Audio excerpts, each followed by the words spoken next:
Hello, I'm Melissa and welcome to Teacher Inspiration Station. So we all know that this next school year is going to be a very interesting year. We found out that we have to go back 5 days a week, and this video is not my feelings about that or my opinion on that, but I do want to just accept the fact that yes, we're going back. And whatever feelings that I'm having, whether it be anxiety or frustration, I don't want that to spill onto my students. And I don't want to assume that I know how they're feeling. I don't want to say, oh, these kids are anxious about coming back. Like, some of them are excited to come back. Some of them are going to be, they will be a little nervous, but they might also be happy. Like, everyone's gonna have their different feelings about going back to school. Mindfulness is something that I've worked on in my classroom in the past. Some years I've done it more than others. This year I really want to really focus on that this year, and just being present in the moment, being present with what you're feeling and how to manage your feelings and your emotions. And this is something that I need for myself as well. Yeah, like I said, I don't want I want to be a good example for my students and let kids know it's okay to feel how you're feeling. The way we express those feelings, there are positive ways to express it or positive ways to manage it, and there are ways that are negative or not appropriate. And I just want to give them the tools that they need to be able to deal with their feelings, and let them know, like, hey, we feel what we feel. You can feel more than one thing at the same time. Feelings change throughout the day, and all that jazz. So I wanted to get some more resources to help me. One resource that's a really great one that's at school is Minds Up, and that one goes into depth about, like, not like super in depth, but it talks a lot about the brain and different parts of our brain and what that part of our brain is responsible for. And then it also gives you some certain techniques and activities to do in the classroom. So that's a great one. I also picked up this one here called Mindfulness for Kids. 30 fun activities to stay calm, happy, and in control. And first of all, it talks about how to be mindful at home, how to be mindful at school, and how to be mindful with your friends. It just has different kids with different scenarios, and these kids are giving their strategies for coping, self-reflection. Sometimes when I have projects or chores, I get frustrated because I won't have time for all the other fun stuff I was hoping to do. It's hard to get chores done quickly when my brain is full of angry thoughts. I do the simple trick to calm myself down. I look at the bathroom mirror. Sometimes my squinched up mad face makes me laugh out loud, and I begin to calm down. If my face isn't mad enough, I make the maddest face I can. Now I'm really laughing. When I feel calmer, I think better, and now I can get my jobs done quickly and then go to play.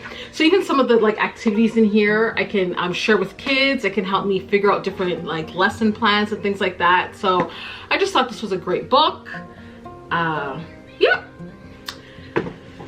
Next is this one here called Calm Mindfulness for Kids, and I really like this one because it just gives simple activities. I like to, especially in the afternoon when we're starting our afternoon, I find that time of the day the kids are very high energy. There's drama at recess. There's just I just like to start our day just doing something that's just gonna calm ourselves down and just kind of, I like the fact that they're photographs of kids, and they're just simple, easy to follow, easy to understand activities that I can just say, okay, this is what we're gonna do. And yeah, feet, seat, and hands practice. So just step by step and easy to follow. So I liked this one. This one here I really like, and it's called My Mixed Emotions. Help your kids handle their feelings. So again, this book has photographs of children, and then this one here goes into the brain. And feelings and emotions begin deep inside your brain. From there, they can affect every part of you, from your head to your toes.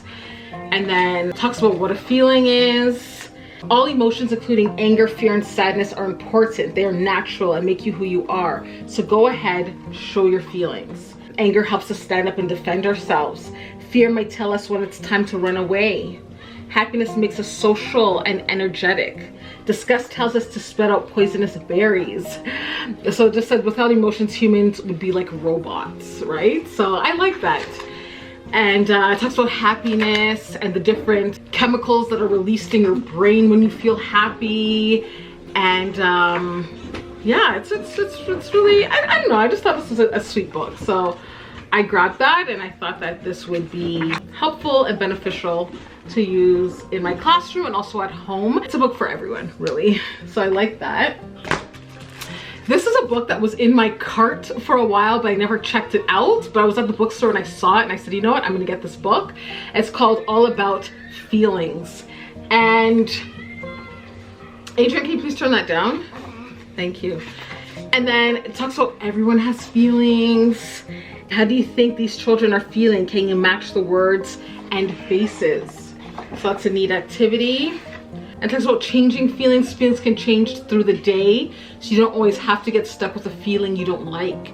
Here's Laura's day. How do you think she feels in each picture? So it just goes through different things that happened in her day, and kids have to figure out how she would be feeling. So even that, making that connection as well. Laura's brother jumped on her bed and made loud dinosaur noises to wake her up. So how could she be feeling like that? She might be feeling angry, she might be feeling frustrated, she might be feeling annoyed. So yeah, I just thought that was a good, neat little activity. So that book looks great. And then this one, like the cover, could not resist the cover of this book. It's so pretty. It's called Breathing Makes It Better. Like, I'm not a very anxious person in general. Like if I feel anxious, it's usually because of something external that's happening. But there had been a few times last year where I woke up feeling anxious, and it's not caused by anything external. And like, I'm very grateful that this doesn't happen on a regular basis, because I know for some people it does. But like, taking deep breaths helps me a lot. Like just going, you know, like holding it and breathing out. So I just want to give kids that, at least that strategy of like breathing, you know. You are alive, and because you're alive, you have feelings and emotions just like every person on earth. Sometimes you feel happy, silly, joyful, and calm, and sometimes you feel sad, angry, scared, and alone, and it can be uncomfortable. And it talks about like different scenarios, like if this happens to you, just stop and take a breath. When trouble lurks around every corner and your stomach aches and churns, stop and take a breath. You know what I mean? And this is, again, a good reminder for me as an adult, right? So just to breathe. Even like whatever feelings I'm having in the classroom, frustration sometimes happens, and just being able to show the kids how I'm dealing with that feeling. And yeah, so I just think this is a great reminder for everyone. So I got that one as well. And so that is it. That is the end of my haul.